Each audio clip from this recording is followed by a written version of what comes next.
Kifo cha ghafla cha makamu wa gavana wa Rwanda Bwana Gashingira Juvenal ambaye aliteuliwa hivi majuzi mjini Bukavu na muungano wa M23 AFC RDF. Hili ni pigo kubwa kwa uasi wa M23 AFC. Marehemu alikuwa mtu muhimu katika utawala sambamba ulioanzishwa na vuguvugu la kisiasa na kijeshi la AFC M23. Kifo hiki kinakuja wakati wa mvutano mkali huko M23 wakiendelea kulazimisha mamlaka yao katika eneo hilo, hasa Bukavu, licha ya upinzani kutoka kwa mamlaka rasmi. Ikumbushe kwamba Juvenal Gashingira mwenye asili ya Munyamulengi katika eneo la Fizi alishika uwazifa wa makamu wa gavana anayesimamia masuala ya kiuchumi na fedha ndani ya utawala sawia uliowekwa na M23 tangu Februari mwaka 2025.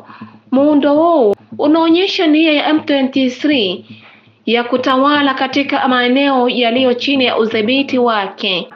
Jimbo la Kivu Kusini pamoja na familia ya Bwana Gashingira na wanachama wote wa AFC wanapokea rambirambi zetu kutokana na msiba huu wa ghafla.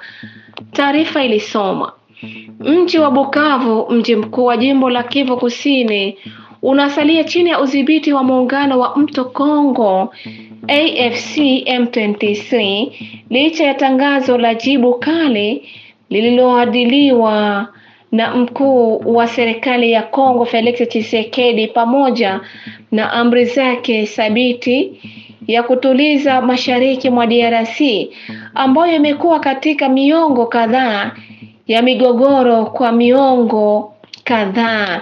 Hivyo tarafani Walungu, mkuu kiongozi wa tarafa la Walungu aponea chupuchupu baada ya kufyatuliwa risasi na mmoja kati ya wanajeshi wa kizalendo.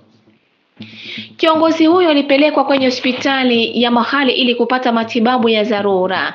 Vyanzo vya habari havikuweza kutoa chanzo cha hali hiyo kutokea.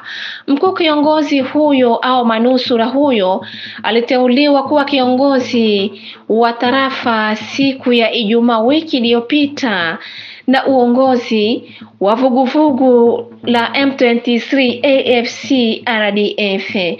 Huko Kanali Sabimana akisema kuimarisha usalama mkubwa kwa raia ya Walungu, kitu ambacho watu wanaendelea kujiuliza: kwa nini hali ya unyanyasaji, mauaji yanaendelea kutokea siku baada ya siku tarafani Walungu?